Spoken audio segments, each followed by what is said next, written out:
It's been a while, YouTube. It's been a while. Hope you're all safe and well. I thankfully am. Finally back training, and it's been a rough few weeks, but we're finally back. So, cue the intro.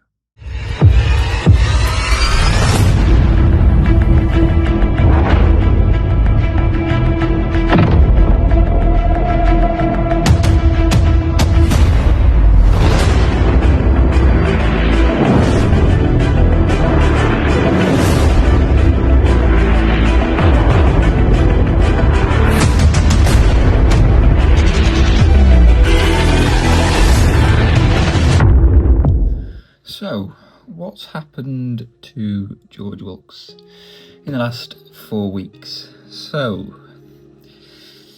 starting from the beginning. I was in Lanzarote, and after a training session pretty close to a race in Lanzarote, which I was aiming for, from the start of the year technically.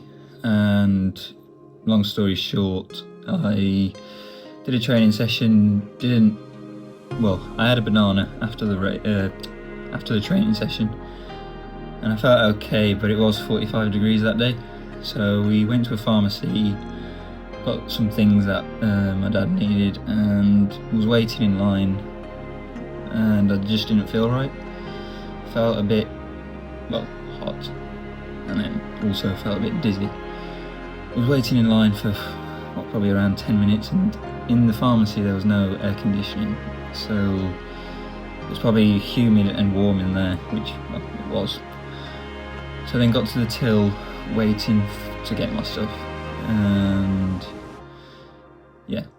that's where I started feeling a bit dizzy, and then kind of got the stuff, and I thought, oh, my dad's just outside, so I can just go to him, and ended up fainting. So didn't really have any memory from when I fainted, because when you faint, just everything goes black and you start hearing voices. I thought I broke my nose. I didn't, because I banged my nose on hard glass, which thankfully didn't break, because if it did break it would have been a lot worse. So I was just laying there in the pharmacy, all sweaty and not very nice sight to see. And then they took me the ambulance took me to a hospital in Tias up there, and did an ECG there, and that's where they found a problem. Supposedly, they said go and see a cardiologist in Hospitain, which is the main hospital in Lanzarote, and go and get another ECG. So we're thinking, what the hell is going on? And I've had so many ECGs in my life, probably more than most people that would have in their entire life, and they've only just picked it up now. So the problem that I picked up, which I'll tell you later, went to Tias, they told me to go and see another cardiologist in Hospitain, which is the main hospital. So we got another appointment in Hospitain with another cardiologist, and I showed him the ECG from what the other hospital did, and that's where the diagnosis was WPW, which is World Parkinson White, which is an extra electrical pathway in the heart, which sends triggers from when you're doing sport, it triggers the heart sometimes, and it kind of hit me from what he said. But then again, from the ECG that then he did, that didn't come up when I was doing a sub-maximal test on the treadmill, where I got to 175 beats per minute and it looked fine. So long story short, from what he said I needed to stop doing triathlon, the sport that I've been doing since I was 8 years old. Stop doing triathlon, don't do triathlon, because then, it's technically life or death is what he said. So then in your mind you think, do I stop triathlon and just live a normal life, which I've never wanted to do. So you can imagine me walking out of that hospital. From what he said, I burst out into tears technically, and my dad was with me. He also burst out into tears, which you never want to see your dad cry. And then he gave me a hug and said, I wish it was me. And I said, just said, don't ever say that. So we straight away like kind of said,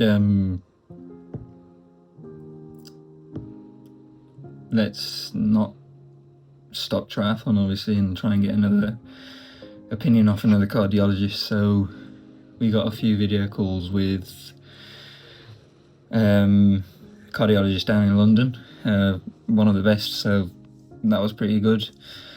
And we sent him all the ECGs, all the scans, everything that we had from Lanzarote, and he said there was nothing wrong from what he could see on the ECG. And the funny thing was that if I did have this problem, the WPW, it was, well, technically I had it since I was born, which is kind of weird that for 22 years I've been alright and doing, well, reaching 210 beats per minute on a treadmill at 18 years old. So yeah, that didn't click either in my brain anyway. So I obviously carried on training but not going above 140 beats per minute, which is also what the doctor told me in Lanzarote. But I'd always have that thing in the back of my mind where if I keep on going,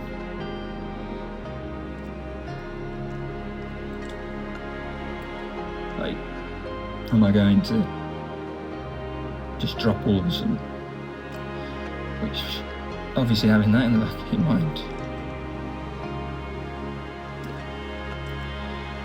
But my attitude, obviously I've got it, 2 quotes tattooed on my chest, saying like, never give up and be humble in victory and gracious in defeat.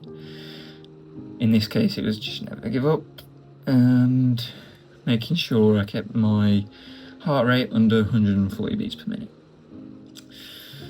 But yeah, then thankfully we got on a call with a cardiologist from London, which he was more reassuring, saying, I'm sure there is nothing wrong with you, which kind of like lifted a massive like weight off my shoulders, and especially my family's shoulders, because they were also, my mum, my dad, my brother were also in shock with what they said in Lanzarote.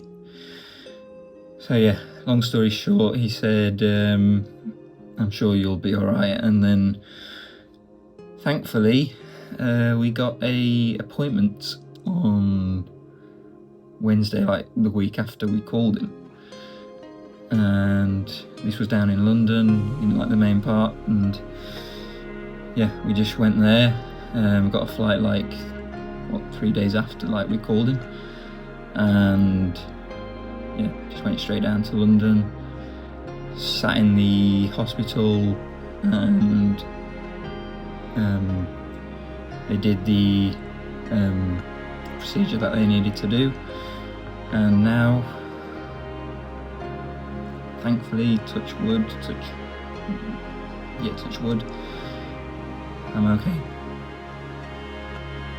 So yeah, that's been my life for the last 4 weeks. It's been tough for me and my family, but we've come out on the other side better and stronger. Just thankful to, well, technically still doing this sport, and thankfully I can keep doing it and raise my heart rate to 200 beats per minute. And I'm also thankful to be here. So thank you, and hopefully this year I can still race and give a good go at getting on a few podiums, because the year's still not done. So let's finish 2025 with a bang. Stay tuned, stay safe, and subscribe. Ciao.